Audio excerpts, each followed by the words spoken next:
लेकिन सबसे पहले आज की तमाम बड़ी खबरें नॉन स्टॉप न्यूज में।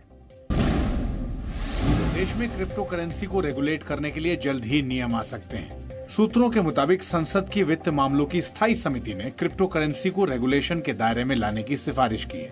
आज क्रिप्टो करेंसी को लेकर संसद की स्थायी समिति की बैठक हुई। सूत्रों के मुताबिक स्टैंडिंग कमेटी के ज्यादातर सदस्यों ने माना कि क्रिप्टो करेंसी को बैन नहीं किया जा सकता। स्टैंडिंग कमेटी में शामिल सदस्यों ने क्रिप्टो करेंसी के विज्ञापन पर भी चिंता जताई है।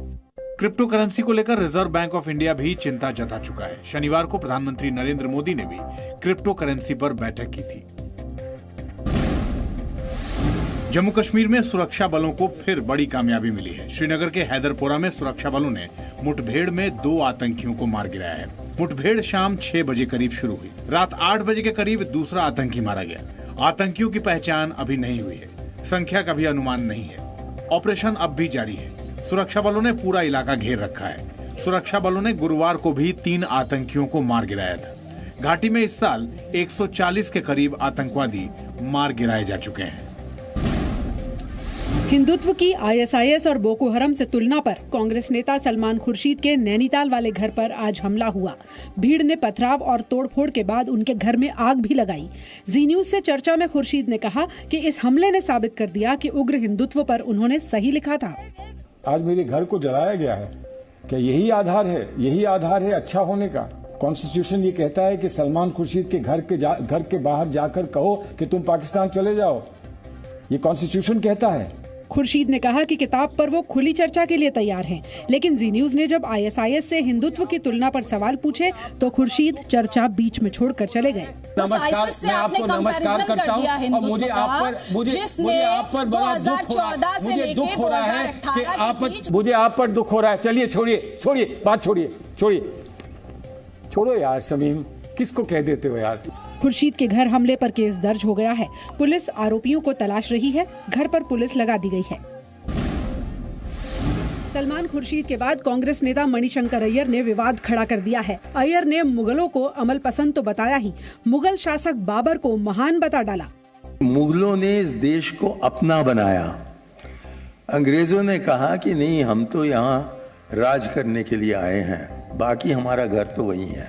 मणिशंकर बाबर की तारीफ पर नहीं रुके। उन्होंने मोहम्मद अली जिन्ना की भी तारीफ की। अय्यर ने कहा कि जिन्ना की मुस्लिम आरक्षण की मांग मान ली जाती तो देश नहीं टूटता। बीजेपी ने आरोप लगाया कि कांग्रेस को बाबर और जिन्ना की याद सिर्फ यूपी चुनाव में वोटों के लिए आ रही है। ये कोई संयोग नहीं है, ये एक प्रयोग है जिसके रचयिता सोनिया गांधी जी और राहुल गांधी हैं।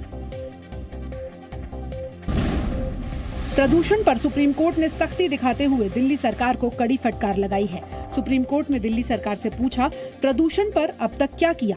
एमसीडी पर जिम्मेदारी कैसे डाल सकते हैं? सड़कों की सफाई के लिए क्या काम हुआ? सुप्रीम कोर्ट ने कहा, प्रदूषण नियंत्रण पर उम्मीदों के मुताबिक काम नहीं हुआ। सुप्रीम कोर्ट ने कहा, प्रदूषण पर हमें एजेंडा बताना पड़ रहा है। सुप्रीम कोर्ट ने केंद्र को कल आपात बैठक बुलाने का आदेश दिया। आदेश में कहा गया, केंद्र की बैठक में यूपी, हरियाणा, पंजाब के मुख्य सचिवों की मौजूदगी जरूरी है। सुप्रीम कोर्ट ने केंद्र समेत दिल्ली, हरियाणा और पंजाब सरकार से भी हलफनामा दाखिल करने को कहा है। कोर्ट ने राज्यों से प्रदूषण रोकने के उपायों का ब्यौरा भी मांगा है। बुधवार को इस पर अगली सुनवाई होगी।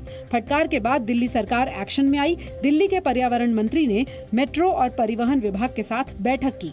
अभी हमने आज पर्यावरण विभाग, डीटीसी और डीएमआरसी के साथ मीटिंग की थी और हमने बोला है कि भाई जो पब्लिक ट्रांसपोर्ट है उसको थोड़ा सा और कैसे हम बेहतर कर सकते हैं इन बिटवीन, तो उसके हमने निर्देश दिए हैं कि एक रिपोर्ट बना के उसको सबमिट करें। बीजेपी ने आरोप लगाया कि केजरीवाल सरकार के ठोस काम नहीं करने की वजह से दिल्ली में हालात बिगड़े हैं।